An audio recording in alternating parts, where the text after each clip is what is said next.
वित्त मंत्री निर्मला सीतारमण ने सोमवार को लोकसभा में नया इनकम टैक्स बिल 2025 पेश कर दिया है। वहां पारित होने के बाद मंगलवार यानी 12 अगस्त को इसे राज्यसभा में पेश किया गया, जहां ध्वनि मत से इसे पास कर दिया गया है। अब इस बिल को राष्ट्रपति के पास मंजूरी के लिए भेजा जाएगा। इसके बाद यह बिल 60 साल पुराने 1961 आयकर अधिनियम की जगह लेगा। पिछले सोमवार को निचले सदन में विपक्ष के भारी विरोध के बीच सिर्फ 3 मिनट में ही इसे पारित कर दिया गया। कहा यह जा रहा है कि यह नया इनकम टैक्स बिल 1 अप्रैल साल 2026 से लागू होगा। इसे तैयार करने में काफी समय लगा है। कहा यह भी जा रहा है कि डिजिटल युग की जरूरतों के मुताबिक इसे ढाला गया है। वहीं प्रीवियस ईयर और असेसमेंट ईयर जैसे ऑप्शन को खत्म करके टैक्स ईयर कॉन्सेप्ट शुरू किया जाएगा। और क्या कुछ बदलाव इस इनकम टैक्स बिल से आने वाले हैं, आज धन की बात पर हम इसी पे बात करेंगे, चर्चा करेंगे। बहुत बहुत स्वागत करेंगे अपने सभी व्यूअर्स का और वेलकम करेंगे अपने खास मेहमान चार्टर्ड अकाउंटेंट सर सी कमलेश कुमार। आप रवि राजन एंड कंपनी एलएलपी के टैक्सेशन पार्टनर हैं और शिशिर चौरसिया जी बिजनेस एडिटर भारत टाइम्स हमारे साथ एनबीटी के जुड़ चुके हैं। बहुत बहुत स्वागत शिशिर जी आपका भी। कमलेश जी, पहला और सीधा सवाल यही कि ये नए टैक्स बिल की जरूरत क्यों पड़ी, इससे क्या क्या बदलाव आने वाले हैं? सर देखिए, ये जो इनकम टैक्स एक्ट 1961 था, ये बहुत मोर देन 6 डिकेड्स ओल्ड हो गया था। अब ये उस समय जब ये बना था, उस समय के सिनेरियो अलग थे।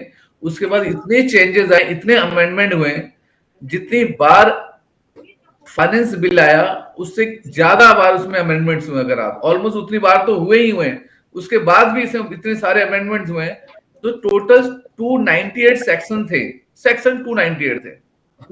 लेकिन अगर सब इसके सारे ओवरराइडिंग सेक्शन इतने थे, जैसे 44A, 44AA, AD, ADA, 115A, AB, ABC, ऐसे कर करके 298 सेक्शन को 850 से ऊपर का सेक्शन बना दिया गया एक्चुअलिटी में।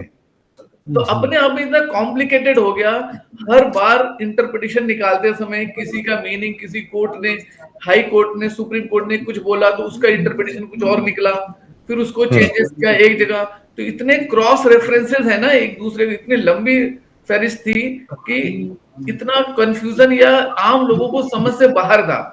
तो उसको सिंप्लीफाइड करने के लिए, बिकॉज बहुत पुराना एक्ट हो गया था, इसको सिंप्लीफाइड करने के आज के जमाने में डालने के लिए, क्योंकि आजकल सोशल मीडिया का जमाना है, सिस्टम ऐसा हो गया है, उन सब चीजों को इनकॉर्पोरेट करते हुए नए टैक्स बिल की जरूरत थी, इसलिए लाया गया। सर, कई सारी भ्रांतियां भी हैं, कई सारी कंफ्यूजन्स भी हैं कि कहीं टैक्स में बढ़ोतरी तो नहीं हो जाएगी, कहीं इनकम टैक्स की तरफ से, सरकार की तरफ से ऐसा तो नहीं होगा कि टैक्स ज़्यादा हो जाएंगे। इन कंफ्यूजन को किस तरह से हम दूर कर सकते हैं? देखिए, इनकम टैक्स एक्ट के अंदर ना जो स्लैब चलता है, जो रेट बढ़ गया, ये through the finance bill, finance act चलता है। बिल आता है, पास होता है, फाइनेंस एक्ट बनता है, वो लिंक होता है इनकम टैक्स एक्ट से। इनकम टैक्स एक्ट में कोई स्लैब नहीं दिया हुआ इस तरीके से। This is link with the income finance bill. तो हर बार फाइनेंस बिल आएगा, हर बार फाइनेंस बिल आएगा, ये चेंज होगा। तो जो फाइनेंस बिल 2025 में आया था अभी, तो उसमें जो चल रहा है सेम रेट सेम चलेगा, कोई चेंज नहीं आया। तो प्रपोजल था कि 4 लाख से 8, 4 से 8, 8 से 12, 12 से 16, 16 से 20, 20 से 24 का जो रेट डिसाइडेड है वही रहेगा, उसमें कोई चेंज नहीं है।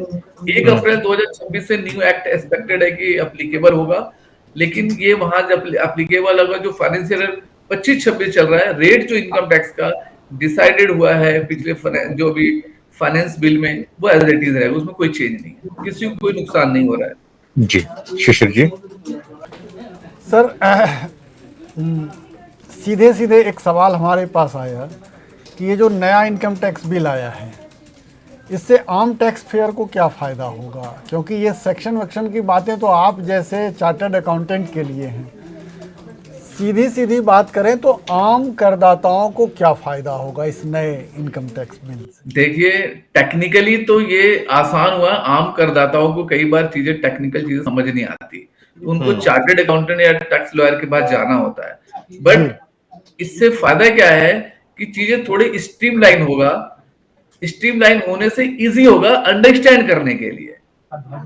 ये प्रोसेस एडमिनिस्ट्रेटिव पॉइंट सरकार को बहुत फायदा है आम लोगों को बहुत फायदा होगा इस बात को, चीजों को समझने के लिए एटलीस्ट चीजों को इजी वे में प्रेजेंट किया जाएगा, तो जो आम लोग हैं उनको अपनी बात समझने और समझाने में आसानी होगी किसी भी प्रोफेशनल के साथ या डिपार्टमेंट के साथ।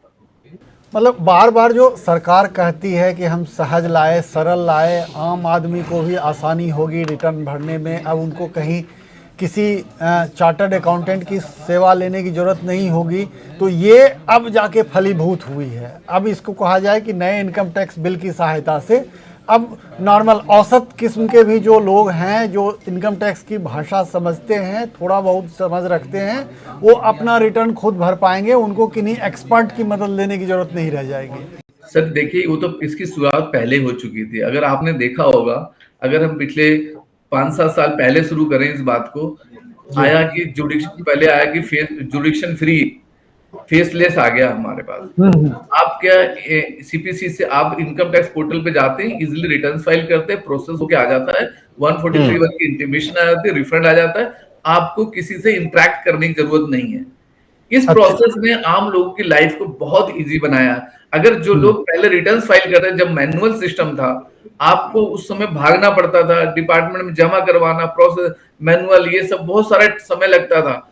अब क्या है, इजी, आप रात को 12 बजे बैठ के भी आप अपनी रिटर्न फाइल कर सकते हो। इजी करने का प्रोसेस बहुत पहले से शुरू हुआ, ये इसका नेक्स्ट वर्जन है। इसको टेक्निकली भी, ताकि आज के दायरे को ध्यान में रखे, इसको और इजी बनाया जा रहा है जी। तो क्या इसमें ये भी बात शामिल की गई है कि आईटीआर फाइल की डेडलाइन अगर मिस हो जाती है तो उसके बाद भी अगर आईटीआर फाइल कर देते हैं तो आपको जो पहले रिफंड नहीं मिलता था वो मिल सकता है, मिल जाएगा? नहीं, एक थोड़ी सी मैं इस पे क्लियर कर दूं, अभी भी अगर रिटर्न ड्यू डेट रिटर्न की निकल गई है, आप रिटर्न फाइल करते हो, रिफंड मिल जाएगा अभी भी। पॉइंट क्या था, जो अभी आपका फाइनेंस बिल जो 2000 फरवरी में, जो इनकम टैक्स बिल 2000 फरवरी में आया था, तो उसमें इस तरह के प्रोविजन, थोड़ी सी एम्बिग्युइटी थी, जिसके अंदर बहुत सारे जब लोगों ने अपने अपने स्टेक होल्डर्स ने अपने अपने व्यूज दिए हैं, सजेशन दिए हैं, उनमें ये सुधार किया गया था, जो ड्यू डेट के बाद रिटर्न फाइल हुई उसको रिफंड वगैरह नहीं मिलेगा। तो उसको, ये जो अभी नया बिल आया है उसमें उसको चेंज कर दिया गया कि नहीं, जो पुराने वाले बेनिफिट इनकम टैक्स में, उस बेनिफिट्स को नए इनकम टैक्स बिल में होना चाहिए, इसलिए उसको वो अलाउ कर दिया गया। यानी अब ड्यू डेट के बाद भी अगर आप रिटर्न फाइल करते हो और आपका रिफंड बनता है तो आपको मिल जाएगा। सर, अभी तक प्रीवियस ईयर और असेसमेंट ईयर ये टर्म चलते रहे हैं। कहा जा रहा है कि इसमें इन चीज़ों को ऑब्सोलीट करके, ख़त्म करके टैक्स ईयर कॉन्सेप्ट की शुरुआत होगी, थोड़ा इसको समझाएं। सर देखिए, पूरे समाज में, पूरे लोगों में, जो लोग प्रोफेशनल नहीं है, उनको इस बात की बहुत कंफ्यूजन थी, प्रीवियस ईयर क्या है, असेसमेंट ईयर क्या है, ये इतना कंफ्यूजन लोगों को समझ नहीं आता। मुझे आज तक इतने प्रैक्टिस करते हो गए, more than 20 years, peoples who are very senior guys, they don't understand sometimes, उनको पता ही नहीं है क्या है प्रीवियस ईयर। अच्छा जी, इस साल के रिटर्न भेज दो, हमसे कॉपी मांगते इनकम टैक्स के 2024-25 का भेज दो। अब हमें ये खुद, आप फाइनेंशियल की बात कर रहे हो या असेसमेंट की बात कर रहे हो, तो सबको बड़ी कंफ्यूजन है और इसमें कोई लॉजिक नहीं है इस तरह का होने का। तो अब जो सरकार ने इस बात को रियलाइज किया, लोगों के कंफ्यूजन को दूर किया, अब कॉन्सेप्ट आ गया इस बिल से, जो नया बिल आया उसमें टैक्स ईयर का। अब आप टैक्स ईयर की बात करेंगे जहां पे कोई कंफ्यूजन नहीं होगी किस साल की बात हुई है, तो ये बहुत लोगों को कंफ्यूजन दूर करेगा, लोग इस बात को अच्छी तरह समझ पाएंगे जी। टैक्स ईयर तो वही होगा ना जिसके लिए आप भर रहे हैं जी, हर ईयर टैक्स ईयर है सर। मतलब अभी हम बात करें, इसको समझने के लिए सर आपको पिछला समझना पड़ेगा। अगर मैं फाइनेंशियल ईयर 24-25 में, इसको बोलते प्रीवियस ईयर, मतलब प्रीवियस ईयर 24-25, इसका असेसमेंट होता 25-26। तो जब आप रिटर्न फाइल करोगे तो आएगा असेसमेंट 25-26, लेकिन आप इनकम कब की होगी? 24-25 की। 24-25 तो ये प्रॉब्लम अब नहीं रहेगा। अब तो सीधा है कि कौन से टैक्स ईयर रिटर्न कभी भी फाइल कर रहे हो, लेकिन आपको टैक्स ईयर 24-25, अगर आपके हिसाब से, अब हम बोलेंगे टैक्स ईयर 24-25, तो एक बिल्कुल एक कंसाइज बहुत क्लियर हो गया, एम्बिग्युइटी दूर हो गई। आप फाइनेंशियल की बात कर रहे हो, आप मतलब प्रीवियस ईयर की बात कर रहे हो या असेसमेंट ईयर की बात कर रहे हो, तो ये कंफ्यूजन दूर हो जाएगा। अब एक ही शब्द, जिस काम के लिए एक ही शब्द यूज हो रहा, उस सब के लिए क्लैरिटी रहेगा, चाहे वो प्रोफेशनल है या फिर नॉन प्रोफेशनल है। मतलब जो फाइनेंशियल ईयर FY था वो उसका नाम अब हो गया टैक्स ईयर। हाँ, नाम बदल गया tax year, but financial year के साथ ना, एक्चुअली फाइनेंशियल ईयर कोई कॉन्सेप्ट नहीं है इनकम टैक्स में। वहां पे previous year and assessment year. जी। तो अब जैसे आपने बात की फाइनेंशियल ईयर, अगेन कंफ्यूजन, तीन चीजें हो गई, financial year, previous year, assessment year. Better ये बोले ना एक साथ टैक्स ईयर।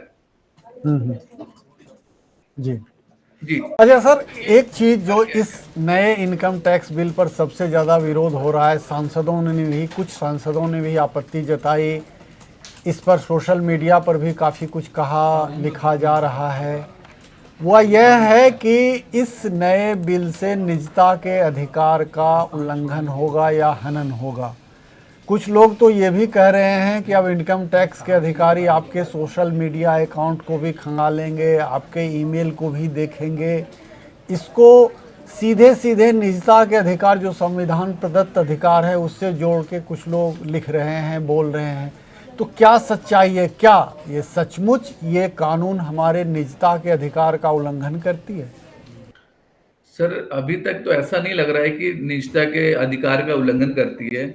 बट देखिए, आप उनको आपके प्राइवेसी से नहीं लेना देना है, बट सरकार को इस बात का कंसर्न जरूर है कि अगर आप कोई फाइनेंशियल ट्रांजेक्शन्स कर रहे हैं, चाहे आप व्हाट्सएप पे बात कर रहे हैं, कई बार क्या होता है कि चीजें रिकॉर्ड में नहीं होती, कुछ लोग ऐसी बातें करते हैं या ट्रांजेक्शन इन कैश कर रहे होते हैं, but which is not in the reflecting the books of account.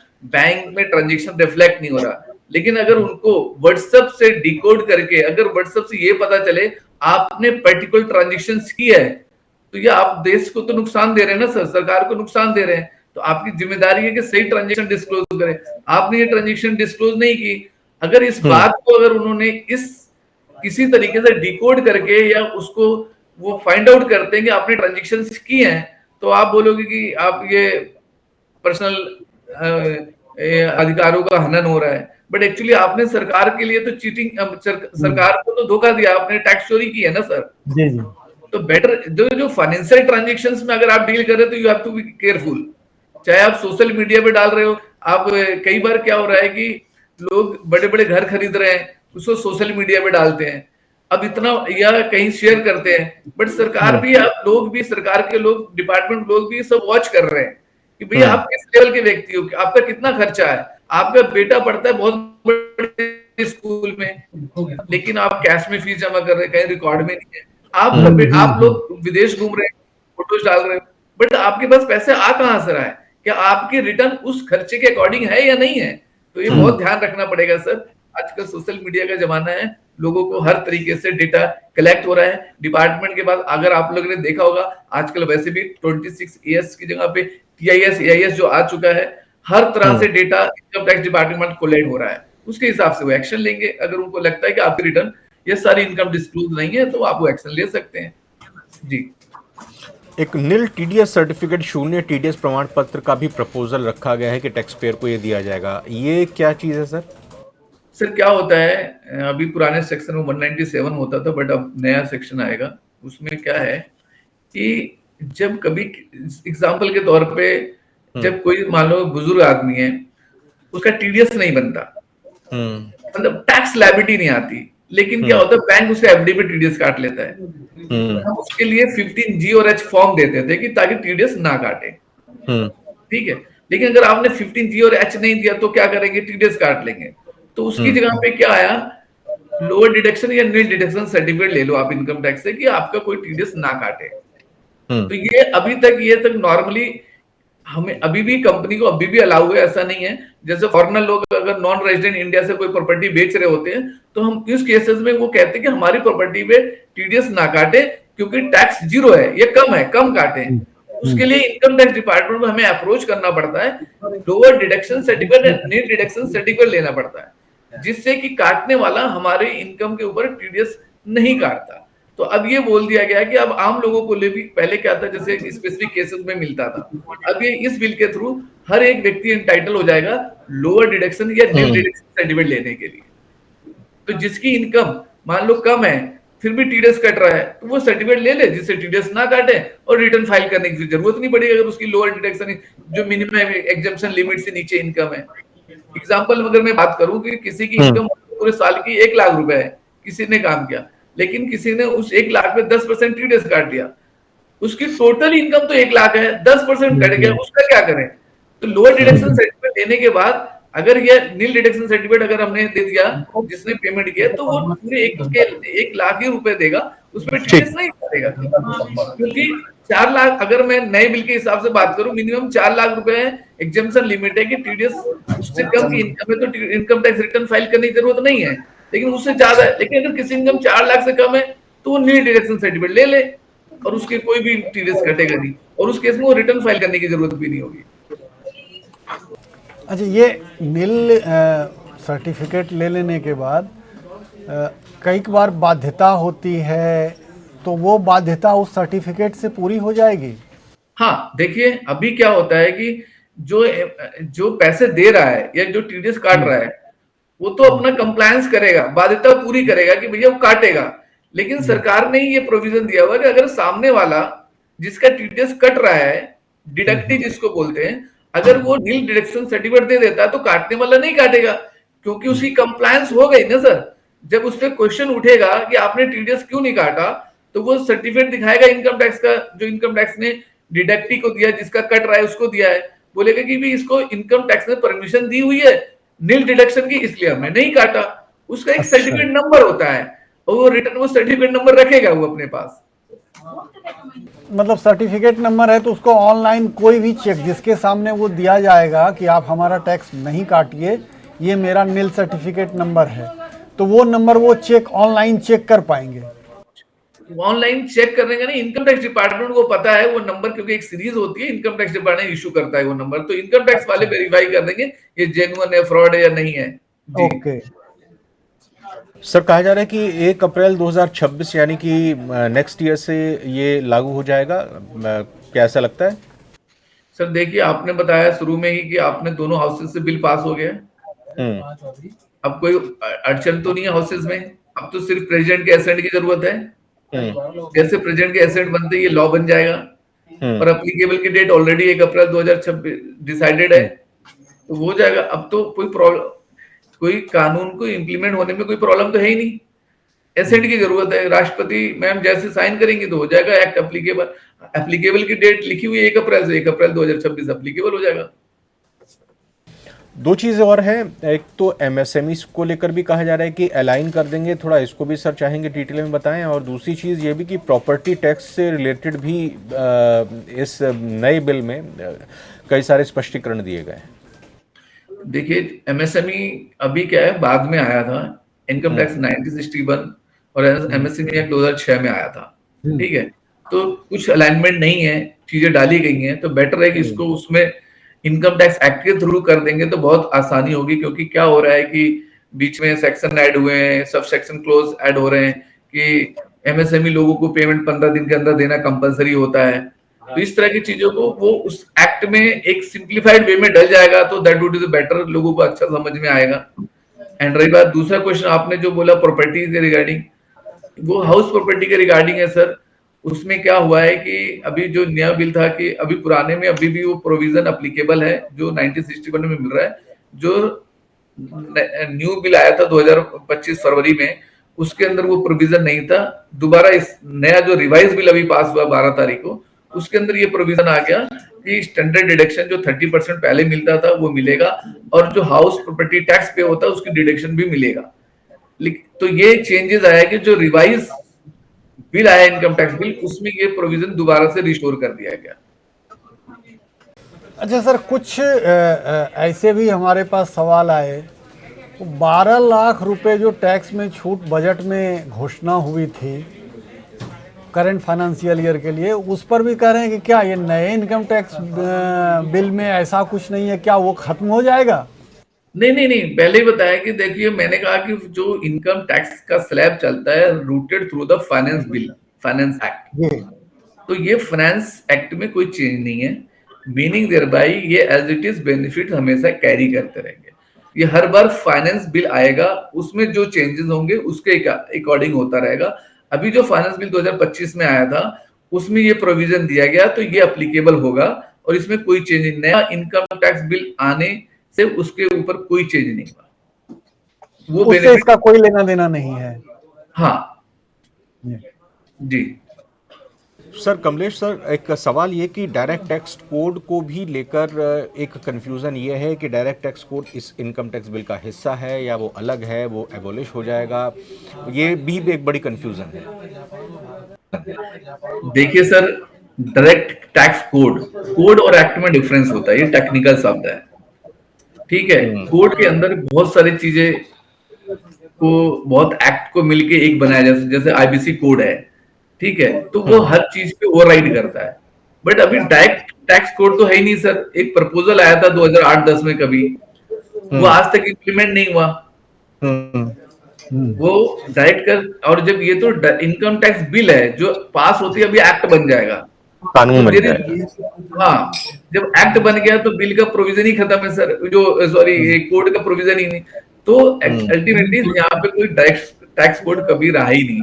Proposal था जो अभी आज तक इम्प्लीमेंट नहीं हुआ। नया इनकम टैक्स बिल आ गया है, तो इसका मतलब डायरेक्ट टैक्स कोड कुछ नहीं होगा। ये डायरेक्ट टैक्स, लोग बोल रहे हैं डायरेक्ट टैक्स कोड, बट ये डायरेक्ट टैक्स कोड नहीं है, डायरेक्ट टैक्स, ये इनकम टैक्स एक्ट है। शिशिर सर, कोई सवाल हम मिस कर रहे हैं क्या? नहीं, एक तो सर जैसे आपने बताया कि जो पहले 298 सेक्शन थे वो 850 से भी ज्यादा section, sub section, cross references में बदल गया था। तो ऐसा तो नहीं है कि वो सब सेक्शन खत्म कर दिए गए, तो उस सेक्शन क्रॉस रेफरेंस के सहारे जो प्रावधान थे या जो छूट दी जा रही थी उन सबको भी खत्म कर दिया गया क्या नए इनकम टैक्स एक्ट में? नहीं, देखिए ऐसा है कि सेक्शन के साथ, अगर पहले 800 समथिंग सेक्शन बन रहे थे, जिसको उन्होंने 536 सेक्शन में बनाया, 536 न्यू इनकम टैक्स बिल में, ठीक है। तो अप्रोक्स अगर मैं बताऊं तो 5.5 लाख वर्ड के करीब था टोटल इनकम टैक्स एक्ट जो अभी रिपील हुआ है, रिपील होगा। तो अभी जो उसको उठा के 2,60,000 वर्ड्स में ले आए हैं, और अप्रोक्स 40% रिड्यूस किया। अगर मैं बात करूं, अप्रोक्स आधा ही कर लें कि आधा हमारे पास है, पढ़ना पड़ेगा लोगों को। लेकिन उस इनकम टैक्स के अंदर क्या है कि ना, इतने प्रोवाइजो थे, इतने एक्सप्लेनेशन थी, 1200 प्रोवाइजो, 900 एक्सप्लेनेशन हर सेक्शन के अंदर, वो सब के सब रिड्यूस कर दिया। उसका एक क्या होता है, कोई नया चेंजेस आया इनकम टैक्स एक्ट के केस, मान लो सुप्रीम कोर्ट ने किसी बात पे कोई जजमेंट दिया, तो उस जजमेंट का इम्पैक्ट उठा के इनकम टैक्स ने क्या किया, अपने प्रोवाइजो में डाल दिया, अपने एक्सप्लेनेशन दे दी। अब ये प्रोवाइजो एक्सप्लेनेशन 900 बताया ना, 1200 प्रोवाइजो, 900 एक्सप्लेनेशन, इनको रिपील, इनको हटा दिया पूरा। सीधी सीधी बात एक्ट में लिख दी गई है, सीधी सीधी बात, जिससे लोगों को समझ में आए। और ये जो कॉम्प्लिकेटेड एक्ट था, लोगों को घुमा फिरा के क्रॉस रेफरेंस, इनको सीधी बात करे ना। अगर आप इनकी लैंग्वेज पढ़ोगे, इनकम टैक्स स्टार्ट होता notwithstanding anything contained in such आप बताइए, ओवर राइडिंग सेक्शन 48, आप इसकी बात not with anything contained in any section, ये बात बोली जा रही है। अब ये एक नया सेक्शन है, वो बोलता है किसी और सेक्शन की बात नहीं मानी जाएगी, वो बोलता है उसके बाद नया चेंज आता है कि इसको छोड़ के ये मानेंगे ये नहीं मानेंगे। तो अब सीधी सीधी बात एक जगह लिखी होगी, तो क्रॉस रेफरेंस कम रहेंगे, इधर से की जरूरत नहीं होगी। Yes sir. कमलेश सर, चाहेंगे कि सम अप करें आप आज के इस टॉपिक को? बिल्कुल सर, देखिए मेरे हिसाब से हर चीज परिवर्तन ही संसार का नियम है, आपने बहुत पहले सुनी होगी। तो चेंजेस तो होने चाहिए सर। अभी इसमें आपने एक बात नहीं बोली कि देखो, जब 1961 एक्ट था, अभी जो वर्चुअल करेंसीज, लोग वर्चुअल एसेट्स में लोग डील कर रहे हैं, जो इसका नहीं था एक्ट में, जो इसमें डाला जा रहा है ताकि उसको लीगलाइज या तरीके से टैक्स दिया जाए। एक्ट में लिखा होगा, चीजें आसान होंगी। तो आज के, मैंने कहा, परिवर्तन संसार का नियम है, तो ये परिवर्तन होने चाहिए समय समय पे। जो इसमें गलतियां, क्योंकि गलतियां होती रहेंगी, कुछ हार्डल्स आते रहेंगे, उसको दूर करके नई नई चीजें आती रहेंगे, आगे बढ़ते रहेंगे। इसी तरह से सारे एक्ट रिवाइज हो गए, इतने सारे एक्ट रिवाइज हुए हैं, आपको इंडियन पैनल कोड वगैरह सब रिवाइज हुए, नए नए बने हैं। तो इनकम टैक्स पुराना है कि वो भी नया बनना चाहिए। जी जी, और हम लोगों को भी तैयार रहना चाहिए इस परिवर्तन को स्वीकार करने के लिए। सर, आप हमारे साथ जुड़े और आपने इस टॉपिक पर बहुत अच्छे से विश्लेषण करते हुए जानकारी दी है। बहुत बहुत धन्यवाद एक बार फिर से कमलेश सर आपका करना चाहेंगे, और शिशिर जी आपका भी बहुत बहुत शुक्रिया।